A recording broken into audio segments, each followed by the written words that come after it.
Hey guys, welcome back to the channel.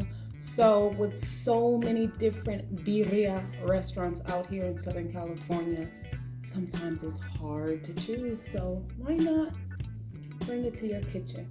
Today's recipe, we are making beef birria or birria de res.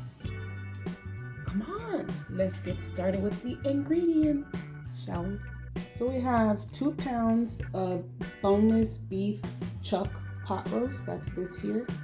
1 pound of beef shank, that's right here. For added flavor, I'm adding 1 pound of sliced pork spare ribs, 15 guajillo chili pods. Now these 2 types of chili pods are optional. Because I'm a native Californian, I throw in 2 Californian chili pods and about 5 chile de árbol. The chile de árbol, these small ones right here, they're very spicy. So again, that's optional. I love spices. You guys know that. 1 teaspoon of whole black peppercorns, 1 teaspoon of allspice, 1 teaspoon of whole cumin, 1 teaspoon of toasted sesame seeds, 2 teaspoons of oregano, 1/2 of a cinnamon stick, 4 to 5 bay leaves, 5 whole cloves, a tablespoon and a half of fresh ginger, a tablespoon of white vinegar, 2 cups of beef broth.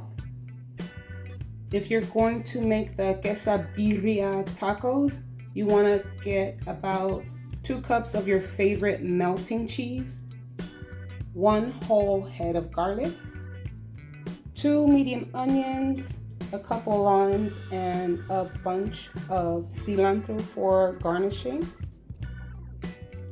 your favorite oil, salt to taste. And again, if you're gonna make the Quesabirria tacos, you're gonna need a couple of corn tortillas. Let's get started. So, first we're gonna start with a pair of kitchen shears. We're gonna cut the tops off of our guajillo chilies and our California chilies if you opt to use that one. We won't take the stem off these and devein and deseed them. If you opt to use add the chile de árbol, but go ahead and cut into your chili lengthwise. So the goal here, if I can get it in there, the goal here is to we want to devein and deseed all of our large chili pods.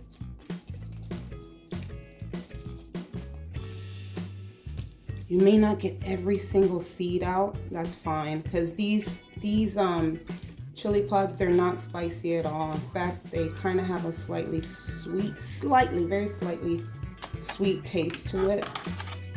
But again, make sure you do this to all of your large chili pods. We're deveining and deseeding them. It can get kind of messy, but that's fine.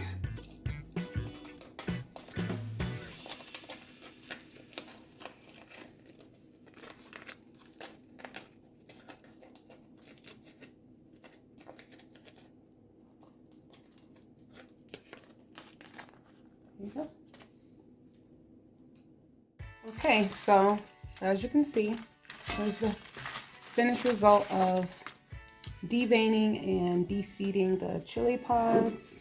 This is really pulled out, you guys. So at this time, you want to go ahead and grab a teapot or a small pot of about 2 to 3 cups of boiling water, because we are going to toast these. And then after we toast them, we're going to submerge them in that boiling water. Okay, so go ahead and grab a medium pan and get your favorite oil. Pour around about, 7 times with this oil.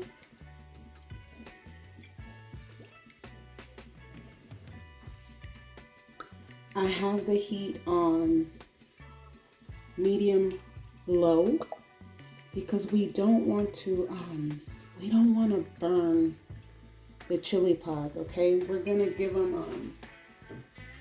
a nice little toast. And then after we do that, we're gonna submerge them in the boiling water. So let's let this oil get a little bit hot so we can start toasting. So the oil should be ready. Stir a couple of your pods in. I'm just gonna toast them. Again, be careful with toasting them. You only need a few seconds on either side. As you can see, look at that beautiful transformation already. You see how the oil is taking on,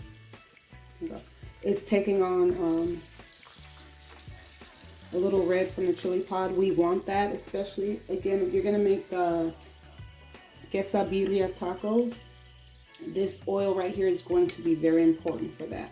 So you just wanna toast these. Again, my meat is on medium low. I try to be cautious when it comes to this part because you don't want to burn chili pod. It winds up tasting bitter. So see that color? That's a good color right there. Nice, kind of like a dark chocolate color. So I'm gonna go ahead and continue toasting the chili pods and come back. Okay, so all of our chili pods are nicely toasted. I have my boiling water right here. Let's go in, and you're gonna cover the chilies. Now they're gonna float, right? So what I'm gonna do is get another heat resistant dish and drop it right on top of it so we can submerge all of the chilies underwater. Look at that, you guys. So I get a little bowl. You can use a coffee cup. Sometimes you may have to use a couple dishes. But so we're gonna let these steep in this hot water for about an hour. And now I'm going to work on the meat. So I have all three types of meat here. I'm gonna go ahead and salt them. I have my cast iron skillet on medium high. The only piece of meat that I'm going to pan sear is the boneless chuck roast. The rest of them, I'm just going to add them to the crock pot once my chuck is all nicely seared. And then we'll continue with the process. Here we go.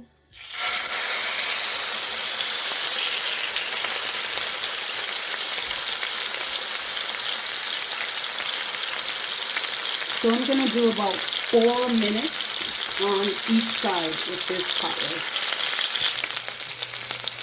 Alright, it's been about 4 minutes. I'm gonna go ahead and give the roast a flip.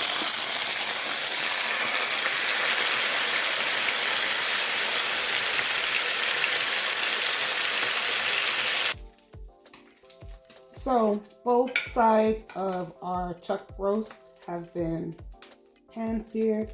Go ahead and add the other two meats in your crock pot, and then we're gonna get ready to make the sauce.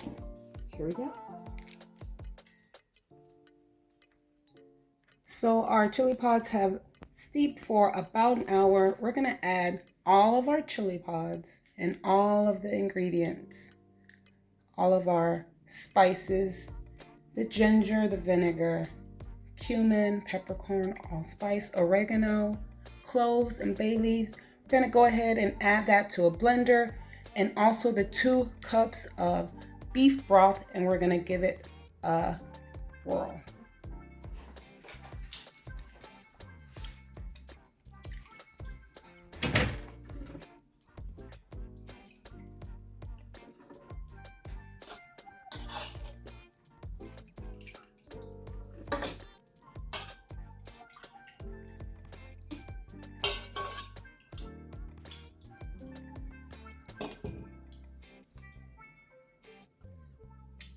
all those chilies in there.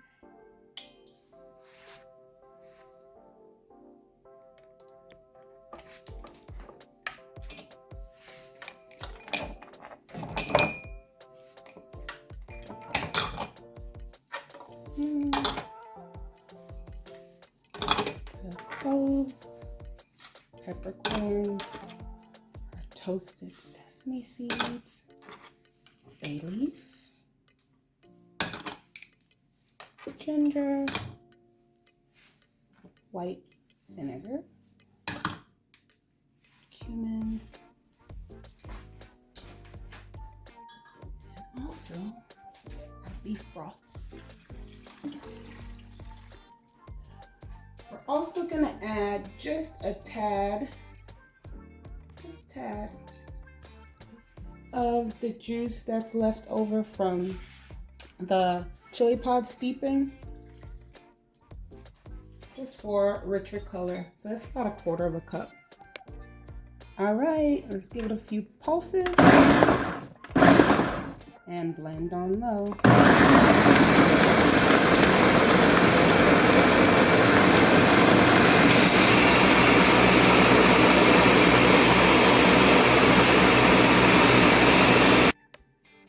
So our sauce is nice and blended. We're gonna go ahead and grab yourself a strainer. And we're gonna strain the sauce directly into the crock pot over the meat. Make sure you try and cover all of it.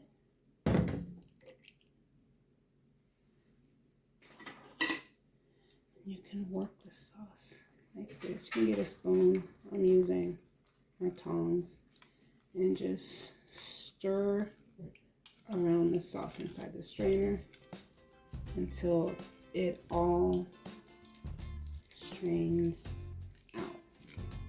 And just keep repeating this process until all of your sauce is strained into your crock pot.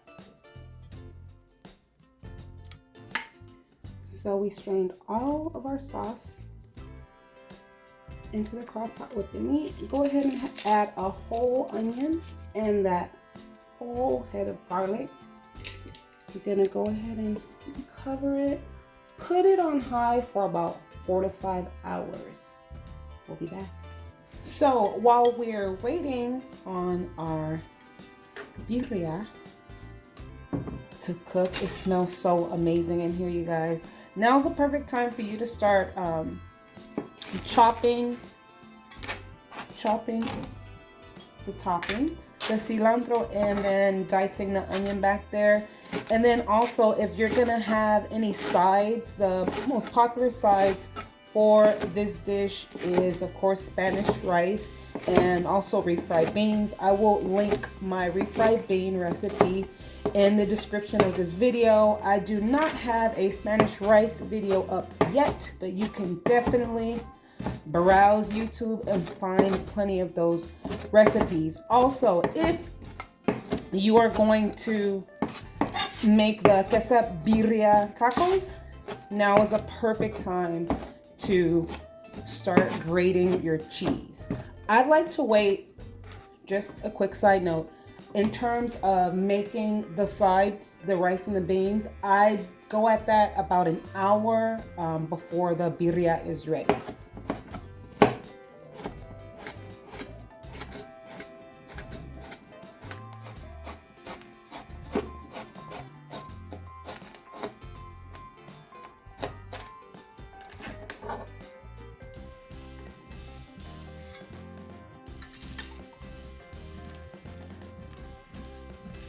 And just know, you guys, when it comes to the quesabirria, those are, they're so yummy, but they're not authentic to the country of Mexico. Those are Americanized. It's an Americanized phenomenon. Gente Latino, if you are in the building, leave a comment down below and correct me on what I just said. I'm also going to link an article that I found that kind of gives a history of birria and the different types of meats that are used when it comes to making birria. But yeah, I found that it was an interesting read, especially for those of you who are new to birria. It'll catch you up, and it's pretty informative. I like it. So okay, you guys, so it's been 5 hours. Here's the grand unveiling, but not really. Look, it's been 5 hours. Now's the time for you to take, look at this. Look at that cut. Look at that. This is a whole nother video. I can talk about this, but let's go ahead and take out the onion. The whole onion that you put in the crock pot. And also, this is a whole nother video too. Let's go ahead and get that whole head of garlic out. I want to show y'all. I'm going to pull out a couple pieces, right? Oh my God, it's so amazing.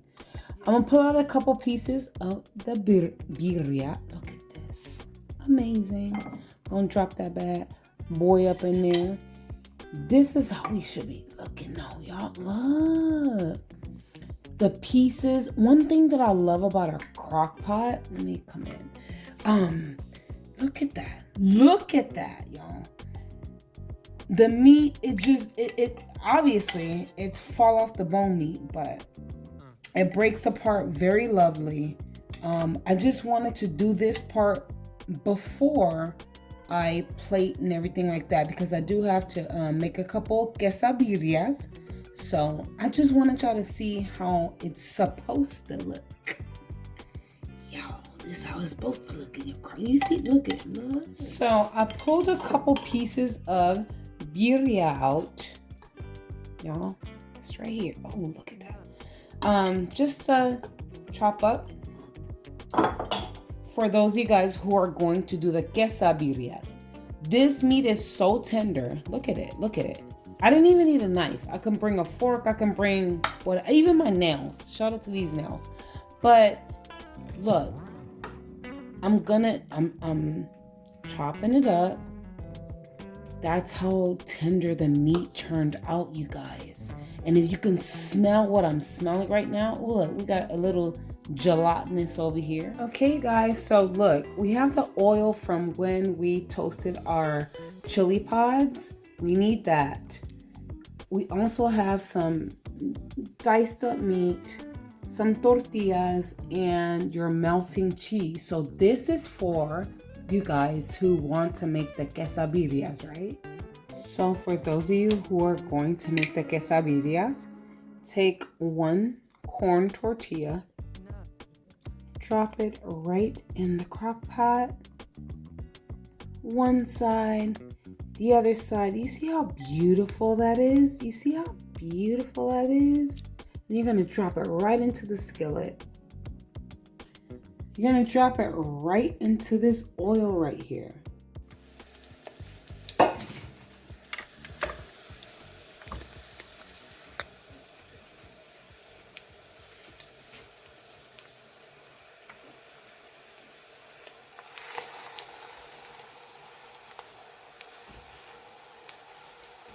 Look at that, you guys. So on a medium low, you're gonna add your favorite melting cheese, right? Go ahead and give it that.